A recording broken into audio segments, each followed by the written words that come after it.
Hi everyone, it's Yeti from Yettis Kitchen, and today on our podcast we have the very tasty Vina Josh of Curry on Cooking.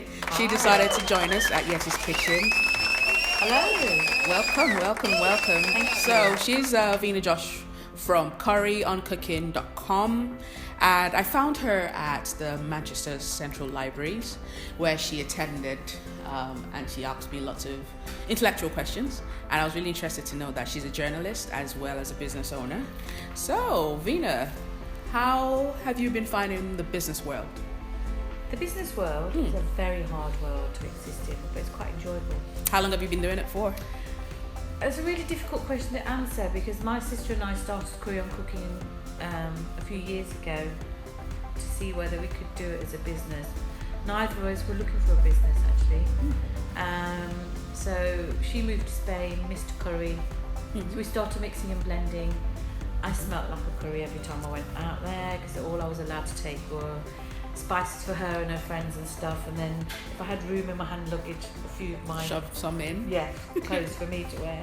And then we sort of started mixing and blending, and then we gave out a couple of sachets to friends and friends and friends and friends, and gave them out little a questionnaire to fill out. And we got really good feedback. Did you get frank feedback, or you just got nice feedback? Which is why we gave them to friends of friends of friends as opposed to friends, because friends will always say, oh, that was lovely, that was great. Exactly. So that was the reason we gave them out 2-3 steps removed from us, and they could also do anonymous feedback, and we didn't. So we got really good feedback. Every time we used to go to barbecues and stuff, we'd make things like bojis. And in Spain, you're talking about over 400,000 expats living out there at that point. Obviously with Brexit and other stuff, it's gone a bit lower. And because of the economy, a lot of British have come back. They would be the first thing that would go, and then people go, where did you get your gram flour? Where did you get the haldi from? Where did you get this from? Oh, I can't get this. So in Spain, you can get Indian food, but Indian restaurants charge a lot of money. So for poor people, you're talking about 95 to 100 euros. Chinese food is a lot cheaper because the government invested. They had some sort of scheme which meant that you can go and eat a Chinese for 7 euros, 12 euros, 4 or 5 courses. Okay, if you don't mind me asking, just to interrupt. So your sister moved to Spain. Why Spain? Of all places, why Spain? For my sister? Yeah. Well, she always wanted to live abroad. I mean, we come from a family, we're children of immigrants. We were born and bred here in Derbyshire, in the UK. She wanted to move abroad for a long time, so ended up going to Malaysia, and then came back to the UK, and then just ended up in Spain. And then she loved it? Or? She loved it. She's been out there for 8 years. But the connection with Spain was that her Darren, my brother-in-law's family, had a property out there, so I think they'd been out there and liked it and thought, why not? Okay. But my sister's not a typical expat. She wanted to sort of live and become part of the culture, so she lives in the south of Spain, sort of almost in the middle of nowhere, so she's had to learn Spanish. But obviously there's lots of expats there. Right. Okay. So for you, why did you decide to stay behind? If you're doing business with her, she's in Spain, you're over here. How does that business partnership work out? Originally, we were never going to be a partnership. We were never going to do a business. It's that she moved out there, and we've done everything topsy turvy. Usually, people start a business in the UK and start expanding. Exactly. We found that there was a little niche that we weren't looking for, because at the time I was working at the BBC. I'd been working as a broadcast journalist in TV and radio for the last 20 years. Had taken a break in 2006 to open a deli, Manchester's first organic deli and coffee shop. I have 2 loves in life: food, as everybody can tell by my superbly kept body, and TV, radio. That's been my first love. I always wanted to be a journalist since I was 9. So I had done my coffee shop, sort of got it out of my system, went back to the BBC producing broadcast journalism, so mainly TV and a bit of mainly radio and a bit of TV on the side. It's just that she moved to Spain, sort of semi-retired, but these spices kept coming up to us, people kept coming up to us, it found us rather than us going to find out a business. Okay. And it grew very organic in that sense of people were saying, how do you do this, how do you do that, or can I have a lesson, or can you get me some spices? So Manchester's first curry deli, you said? It wasn't a curry deli, it was organic deli, so that was different. That was 2006. Right. Okay. I gave up my job at the BBC as a TV producer, and opened it up in Chorlton. So it was like a cross between a Waitrose and sort of like a farm shop. Okay, so what's happened to that now? That had to go because of lots of things. One, illness. Two, recession hit, and I had to let it go because I was selling things like it was organic produce, fair trade. I started in 2006, so I think on reflection was a bit too early. Yeah. And organic was perceived to be expensive. Yes. It was. Yes. So I was stocking stuff that you can get now quite easily. The supermarkets weren't doing any of that. So I was stocking things like organic chicken. I vetted with my business partner all the farmers that we use. So we went and spent a day with each farmer. Okay. So we knew where the produce came from, where how the cows were looked at, the husbandry. And how big was this? It was a farm. It was a deli. It was a delicatessen on a corner. How many employees did you have? We were open 7 days a week. I worked full time plus more, as you know, running your own business. You never stop working. Yeah. So we could be anything from 7 part-time staff to 10 or 11, depending on the time of year, and 1 full-time member who was our manager. Okay. And how did you find it compared to the BBC? Was it something, were you like elated and totally excited to be in a different environment? Or for you were just like, I'm still missing the journalistic part of me? Like you said, you loved it since the age of 9. So how did you let go of it and focus on having a deli? I've never worked in a shop. Yes. I've never run a food business. Okay. I've never employed people. I've never done wages. Exactly. I never even touched meat because I'm a lifelong vegetarian. Here I was doing smoked salmon. I'd never created a menu. I learned very, very quickly. I love being stressful. I love doing live radio and TV. But this kind of stress is completely different. And you embraced it? I did, and then I became ill. I loved it. Was that your body just rejecting the whole idea? I think so, but I loved it because it was something I really wanted to do, food, and so I just had this vision and went for it. And I'm so glad I did because nobody can take that away from me. I feel sad that I wasn't able to keep it going. Because it sounds fantastic. It was fantastic. Our outgoings and income never matched. Tell me about it. You asked about the staff, and my biggest cost, as you know, of the staff. And my biggest outgoings was the wages I had to pay people. So we were open 7 days a week. The income that we got in was fantastic, but the outgoings were just having fridges and freezers constantly running. Yeah. And then the price hikes every so often. Just to give you an idea, when I first started off selling organic chicken, I was selling them at £6-7 to go in 2006. At the moment it's like £13, right? By the time I closed my deli, I was having to pay £22 a chicken. So who's going to pay? No, that's a turkey. Exactly. That's the price of a turkey. That was because recession hit at that time, right. But also we'd had a few bad winters where the feed had gone up, and a lot of my farmers went out of business. One of them had been was an organic farmer, had been farming chicken since the 1800s.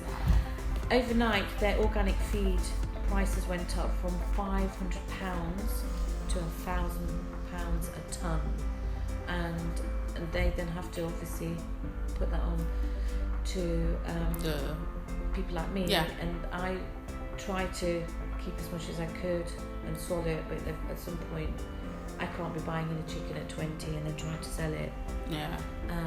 Even in a place where Chorlton's renowned for that sort of thing, where people are foodies and things. So that's what I was going to ask. Why Chorlton? How did you know Chorlton was the right location for your business? Because I lived there. and I love Chorlton. It's the That best doesn't place. help. Other business owners are going to be listening to this podcast. Okay, I live here, so I might as well set up a business here. How did you know it was the right place? Because it's one thing to live somewhere, and I'm very much of an introvert. I could live somewhere and never know anything about that area. So, where you had a very busy job, I'd imagine. So how did you integrate to know that, you know what, this is going to be a good place to sell what I have? They would need what I have. Originally, my idea was not to open an organic deli. What I wanted to open was an Indian deli and do Indian street food. At that time, in 2005, nobody was doing it. And there were only a handful of restaurants in the Midlands and then in London around Drummond Street that did the kind of food I wanted to do. Not your sort of oily, laden, fat food that you got from a lot of restaurants. This is about regional food, which now people are more tuned into.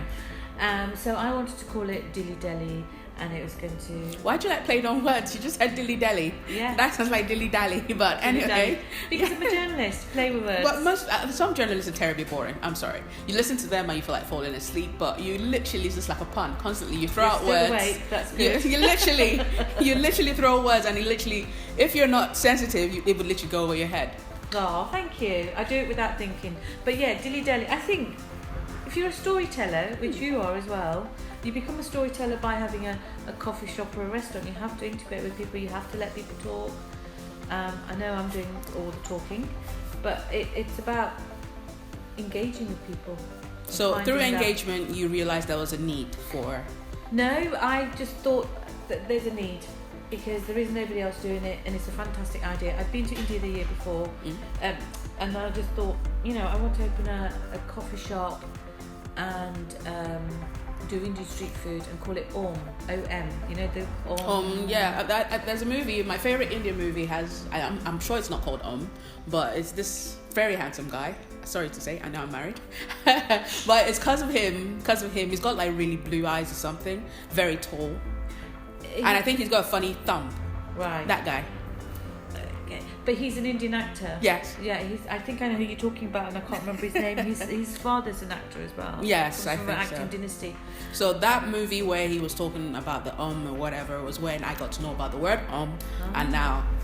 Do you do yoga? No, I don't. So you've probably seen people when they do the asanas where they touch the tips of the fingers and they get Yeah. That's meant to be a whole universal. It's not a religious word, given that it's associated with Hinduism. It's meant to. It's the most complete sound that you can make. Like almost goes in a circle. Interesting. But it's also spelt O-M. Yes. It's also my dad's name, Om. Om Prakash Josh. What does it? Okay, what does it mean? The word itself? I know what it represents, but I don't know what the word itself. Because when you say it's your dad's name, usually when you say this is my name, people would ask, "Oh, what does your name mean?" Yeah. That's what I mean. I don't know. I think it means one. I don't know. I'm going to go and look up and see the meaning of Om. Om. I just know it as the yoga and my dad's name. Interesting. And I was going to call it Om or Om. But what happened? I looked at properties, and the reason it was Chorlton is because I live there, and Chorlton is in South Manchester. It's a suburb. It's quite well to do, but a really good mixture of people. This is one thing I like about it, is that you will see working class people, you see mixed race people in terms of from all over the world, students, well to do people. So it's got a really nice mixture. Because there's parts of Manchester you can walk down the road and you can be the only non-white face, or you could be the only white face. Yeah. And I think Chorlton's got a really good mix. It also has a reputation of being a bit of a foodie world. It has Manchester's Europe's largest European supermarket, organic. Interesting. And it's a cooperative as well. It's got one of the oldest bakeries. I think it's Manchester's oldest Polish deli. I think it's racking up about 40 odd years now. Wow. It's got award-winning butchers. So that it's got everything. Yeah, and nationally as well. And it's also considered, or it considers itself, which can be a bit poncy, I think, the North's Islington. I didn't grow up in Islington. I went to university at London Metropolitan University, which is at Islington. So got to spend a lot of time there. Yeah. But, So you asked about why Chorlton. That was one reason I lived there. 2, because it's a foodie place. And 3, I thought if I'm going to start a business, I don't want to go too far. Sick of commuting. What are the prices like to get a place there? In terms of renting premises? In those days, if you were into the centre of Chorlton, the sort of main drag, you were talking about anything from 18 to 22,000 a year. That's expensive if we're thinking about it in those days. Yeah. But if you sort of get off the high street slightly, then you're talking about 9, 12, okay, that's fair. But the 9, you were very lucky if you could find it. It's usually about 10, 12,000 a year. So that, I don't know what they're like now. And did you have to take out a loan to afford that, or how did you get the money to start? I borrowed. I took some of my inheritance from my mum. Okay. Remortgaged my house and then went into business with the business partner. Okay. Which was your sister? No, this is the deli. I opened with a business partner who was a businessman. So did he come with his own money as well, or? Yeah, he actually owned the property. Okay, that helps. So he originally was going to. The reason I ended up with this guy was I was looking at properties that were lying empty around where I live, and he'd actually just purchased an old pet shop in Chorlton. And I'd heard that he wasn't sure what he was going to do with it. He was thinking about maybe opening a butcher's. So I went and had a chat with him and said, look, I'm thinking about opening a deli, a coffee shop. Can I have a look at your premises? The perks of being confident, right? I would never do that. I'll send an email. I'm too much of a shy person. Just walk up to him and say I want to open up a deli. Never. I'll send an email. But how do you make things happen then? I wonder. That's the thing. I'm very much of an ambivert. Very, very life of the party. But if I had a choice, I'll be on an island by myself. Do you not find that with most people that's the case? You know, the extroverts are really truly introverts. Yeah. Very shy. I mean, I'm quite shy. Yeah. So if that was the option given to me, okay, that's the owner of the shop. You could go speak to him. I'd be like, yeah, does he have a mobile number or an email? Yeah, but I think that's that journalist in me. The way I think a lot of people do what you're saying and wait and sit back. And I sit back as well. But I think, if not now, when? Yes. Go and ask. If they say no, then you think, okay. And I think it's just the thing of, I'd rather hear a no by email than a no face to face. Because then you never know what conversation you're going to have afterwards. You can't. Well, this. I had a conversation with him and said, I want to open an organic deli. I didn't know it was an organic there. I want to open an Indian deli. Can I have a look at your space? Went and had a look. And then we chatted. And he said, well, I want to open a butcher's. And I said, yeah, that's what I've heard. Left it at that. About a week later, he contacted me and said, why don't we combine the two together and set it up as a business? Now, if you hadn't... Yes. How could that have happened? Yeah. So, we set that up, spent a lot of money. One of the things I learnt there is don't buy everything new. It's like, there's a new shiny thing, and it's like, oh yeah, we've got to have the best counter, had a curved counter, marble tops. And then realise that all of that doesn't matter. Looks do matter, but you can do it a lot cheaper. Yeah. You know, since then I learnt a lot of people just go and buy their stuff from IKEA as opposed to getting it custom But how long made. does it last for? That's $1 million question. Yeah, but we had the best. We had the best coffee machine you could buy on the market, a Delacorte, which at that time you could have purchased a small new car, but it paid for itself in the end. That we had a reputation once we opened doing fair trade, organic coffee, one bean, and people would come twice, sometimes 3 times a day, just to drink our coffee. Okay. Because I searched for a bean that was organic, fair trade, but not mixed. And trying to combine all my ticks was really difficult. But we found someone. How long did it take you to find that person? Well, and how did you find? We were by going and looking at the companies. I went and spent a couple of days each time with different coffee companies, and tried them, tested them. I would have had it delivered. Tried it on my own, sent them an email. There's a whole art of coffee. I'm not a coffee snob, but I've become a coffee expert. You learn so much about the bean, where it's from, high-low, the barista, all of that stuff. Robusta, whether it's mixed, and if you have one that has the chocolate overtones or more spicier.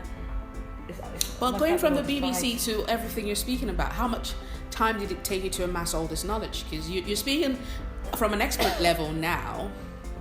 Whilst you're at the BBC, did you have a great interest in coffee and all that stuff, or? Not coffee, food. Always liked food. But food, coffee. Do you see what I mean? But becoming an expert in coffee came with time, and also learning how to texture the milk. All of that I had to get training for, and then I trained my staff. All right. And then So typical entrepreneur, you learn it first, then you pass it on. Or you learn on the job. Like I didn't know how to do costings of sandwiches. But I'd make a sandwich like I make at home. How do you do that? Go on, tell us. I actually want to know that. So you have a tuna sandwich. Let's use a tuna sandwich. A can of tuna, we know that price. What, £1 for a can of tuna? Obviously not on wholesale. Can of tuna, we got mayonnaise in there. Let's say we put some sweet corn in. We've got the bread, just typical white bread. And then you have the packaging. And then they sell it for £1.20. How?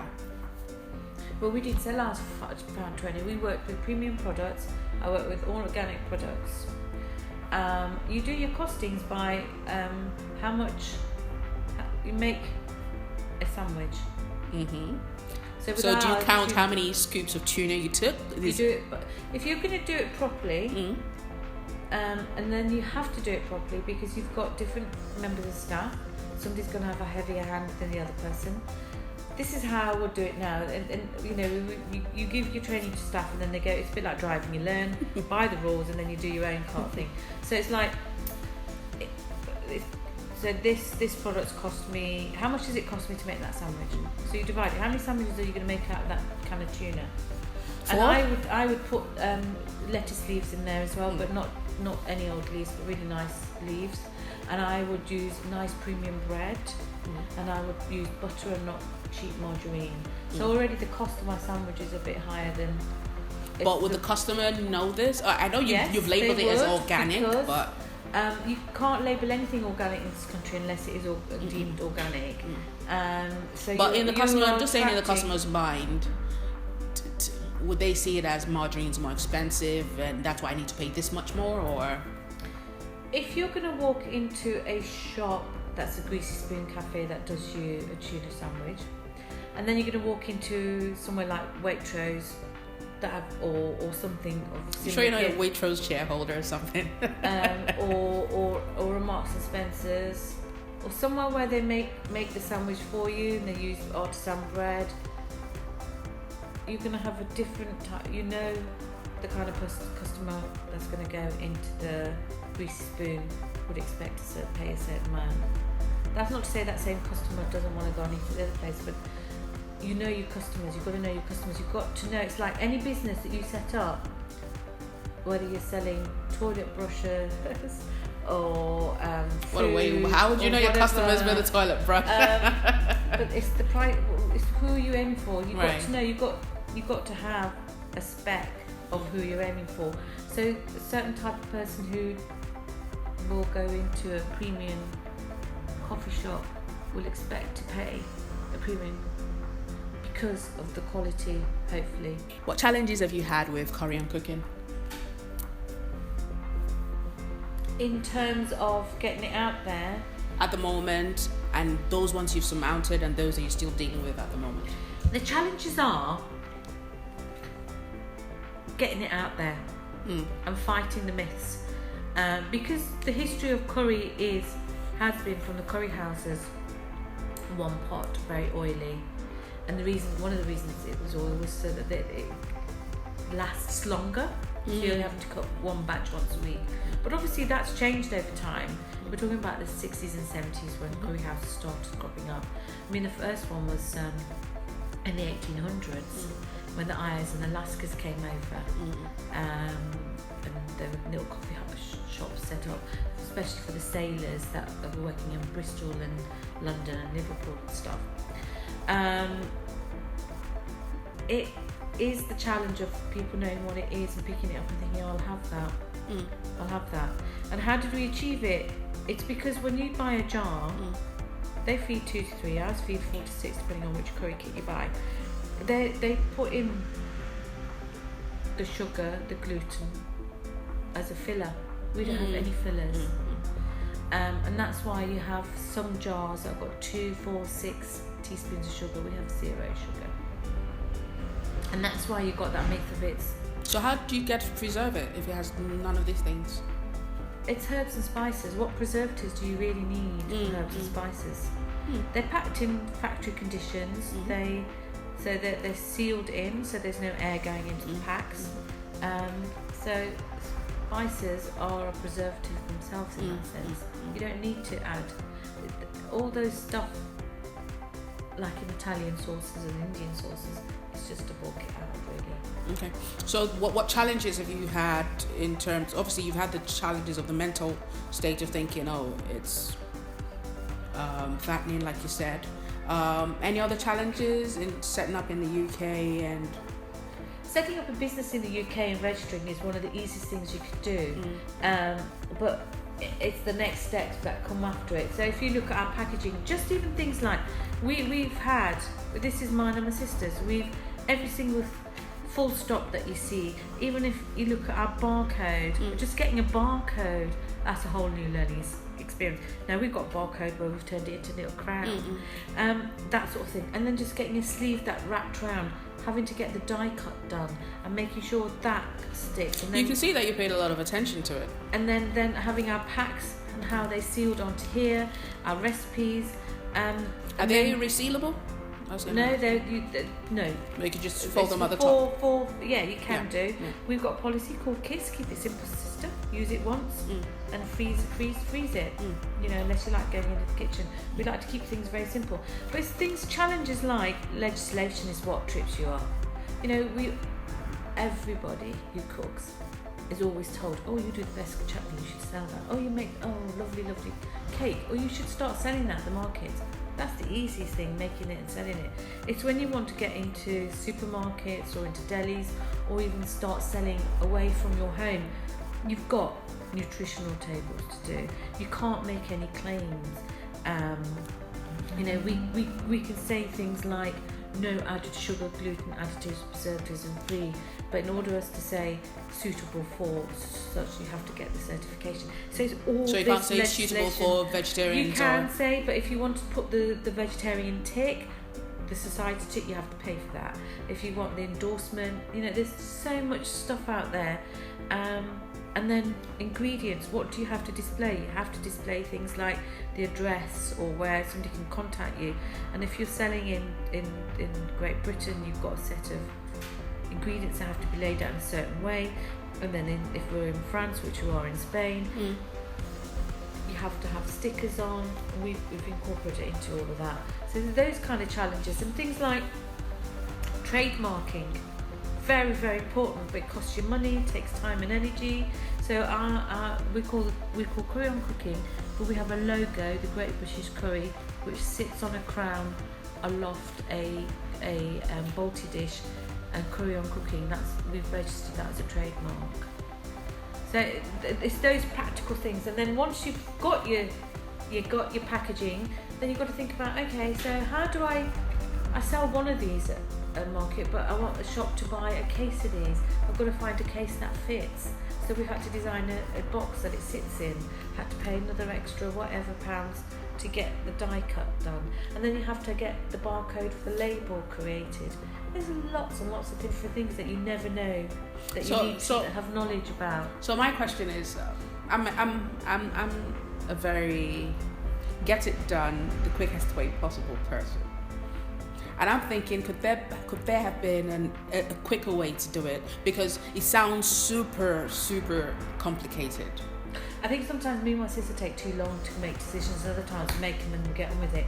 But what I'm just describing, this didn't happen overnight. Exactly, that's what I'm saying. So what we had is we designed our first logo on my sister's Apple Mac, and what we did was get an A4 piece of paper, cut in half and folded, that was the front of our curry kit. Inside was the recipe, ingredients on the outside. And then we went and got, you know what birthday cards come in that wrapping the film? We went and got hundreds of those and put them in there. And we got plastic packets of curry mixes that we made our own mixes and then weighed them out at home, put them in there and then put a label on and put it in the bag. That's how we started. So how did you find out about all the legislation and all that stuff? As you go along, you talk to people. Because there's no one spot that you can find out this information from. I wish there was a one-stop shop, and there are lots of people that offer that kind of help in business. What I did is one thing that you said you don't like doing is talk to people. Just go and ask. But how would you know who to speak to? Because everybody else has got a shop on the high street, but not a lot of people that do this are accessible. You'd be surprised. Because there's many people. If you remember when we met at Manchester Central Library, the table who had the longest queue was the guy at Boots who would help you with information on how to get your product to the supermarkets. That's the question that if you type it on Google, a lot of people are asking the question, which is there no single book I can read that tells me how to get my product in the supermarkets? And people actually do get paid now as experts of, okay, I can teach you how to do this, but you need to book time with me. I always think I need to set myself up because I've opened a couple of businesses now and I've learnt along the way. Some things that people don't tell you is there is funding out there, but you've got to go and find it. I never knew that. You go and contact your local Chamber of Commerce and see if there's anything there. See if there's a local food and drink federation in your area. Is there somebody that looks after the Northwest?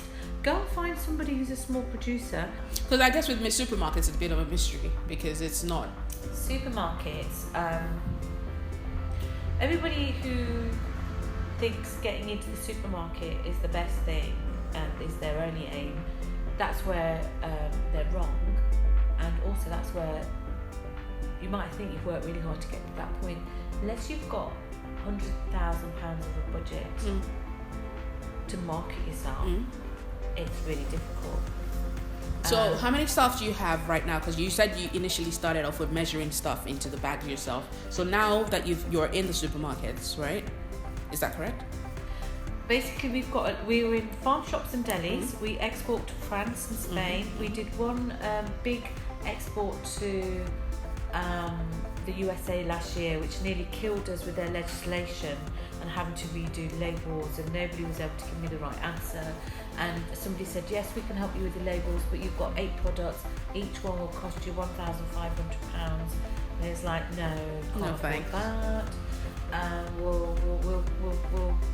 And I found another business that really was helpful, and they had nothing to do with. They made sweets in the next town. Somebody suggested I contact them. I love your narrative. Suggested I contact them because I'd said, I don't know. Oh my God, I'm on my knees. And they said, do you know what? They export. They did labels for the USA. Go and talk to them. I went and sat with them for half an hour. I think you live in a different world. You live in a different world. If you don't ask, you don't get. That's.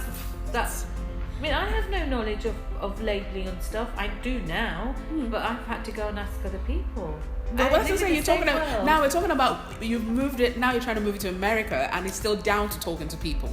Yes, and my sister's convinced we should make America, but America food producers is really, really hard to break into.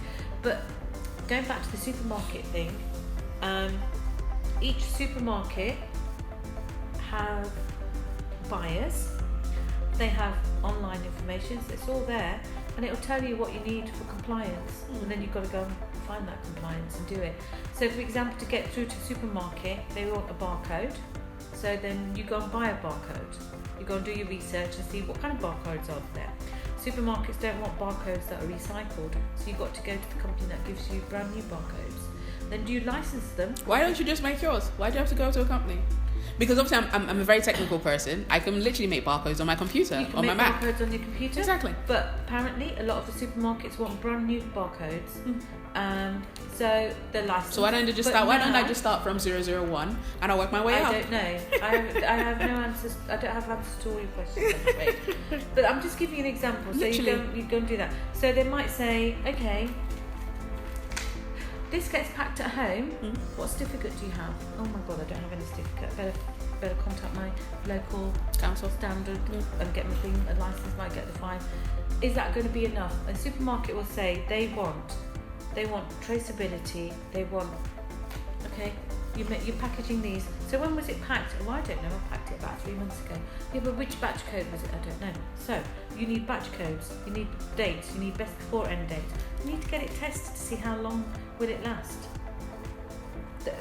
So that's it. It's step by step. And how many tests do you need of that? Because I remember trying to make sauces, and I put it in the fridge. It lasted for about 2 weeks. But then my question was, how many more times do I have to try this? If this one went off in 2 weeks, then that might have been down to the temperature in the fridge. Do I need to make 100 to make sure that I've definitely got the expiry date? And that's where jars and things, you end up with preservatives.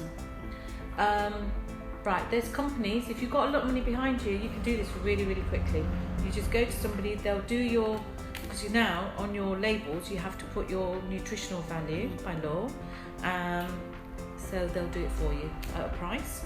Or you can go online and you're savvy enough because it's your world. You just put it in and it'll work out your calculations for you. So that might be a surprise for you.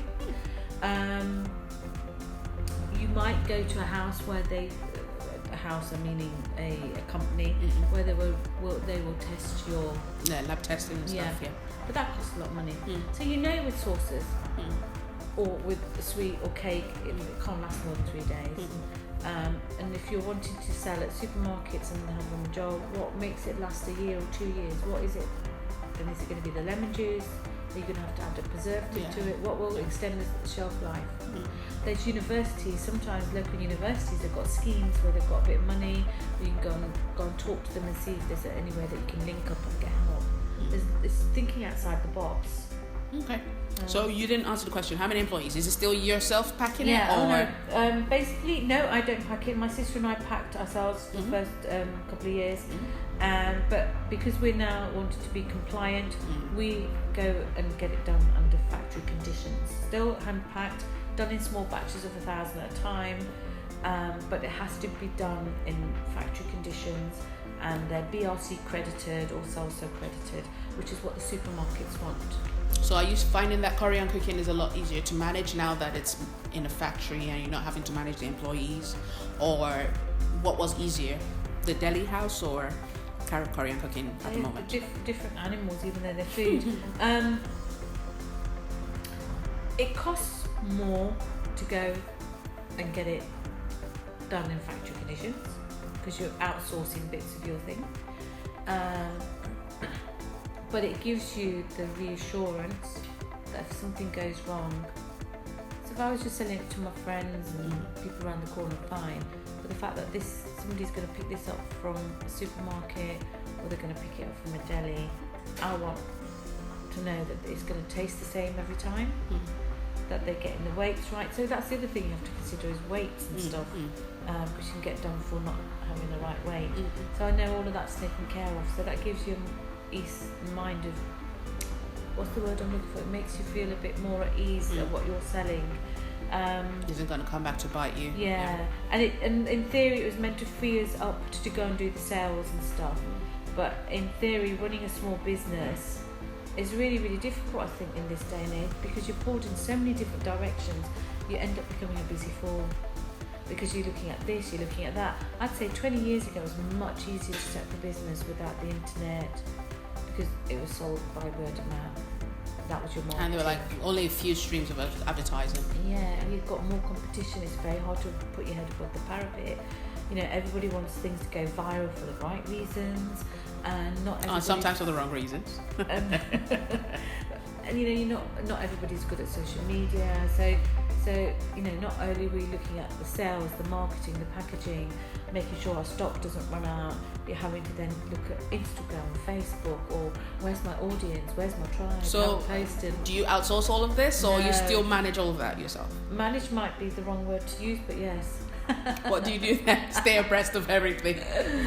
I think what we've done is you've got a slice of bread and we've really spread that jam too thinly, and we've got to a stage where we need more help, but it's really difficult to find staff. So at the moment I do markets at weekends and stuff, and occasionally get a friend or a relative to come and help. And finding someone and making the numbers add up is really difficult. And then people lie when you interview them and they say, yeah, I could do weekends, I could do this, I could do that.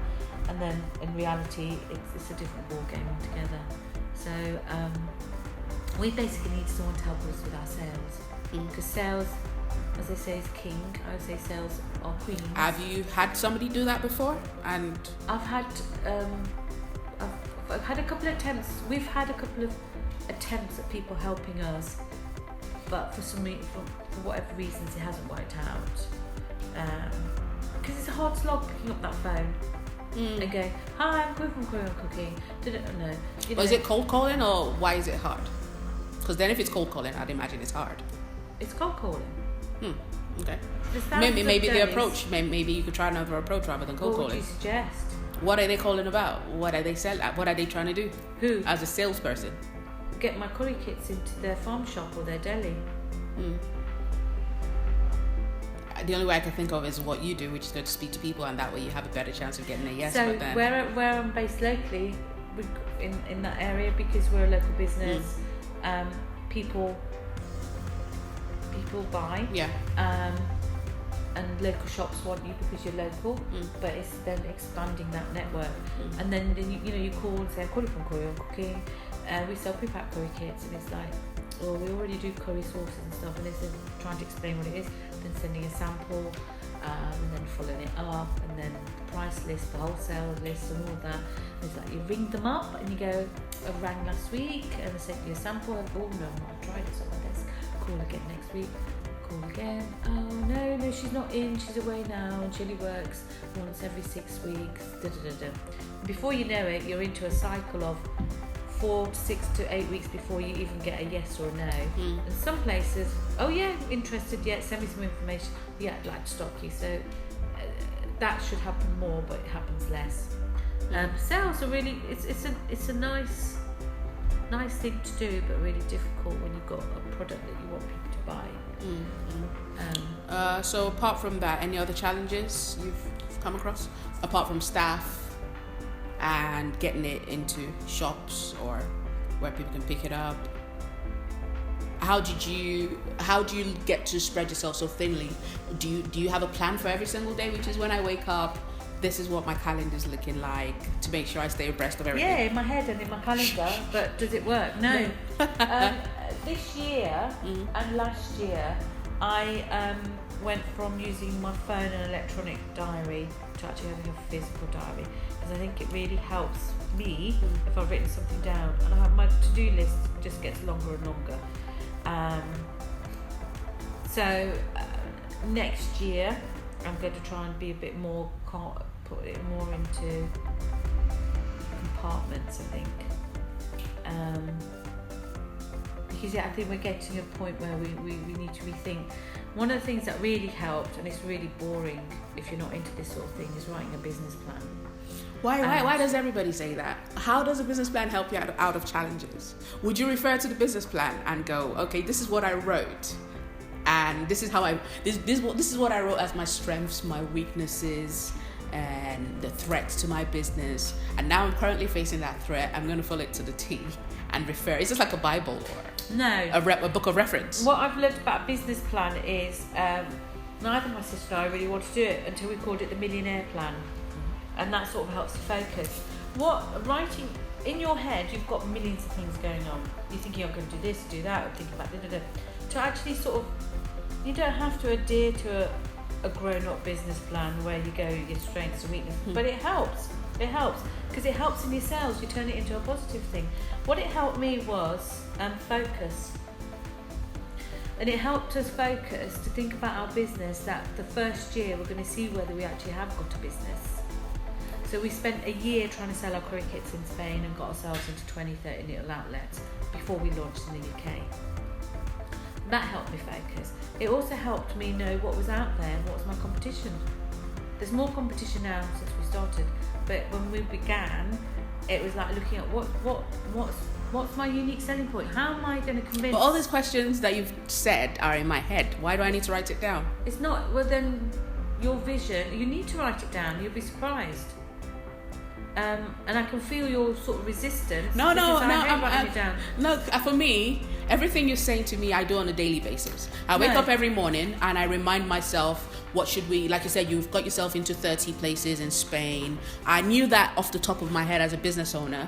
The fact that I have it written down in a business plan doesn't mean I'm suddenly going to wake up and say, oh yeah, I need to be doing that. I know I'm meant to be doing it anyways. So I'm just asking. Well, I'm actually asking. You're not the first person who's told me that. I'm not saying that you need a business plan. I'm saying for us, yes, it was quite an important thing. I'm surprised that a lot of people are saying, because I have a mentor as well. If you want money and you've got to go to a bank, you've got to have a business.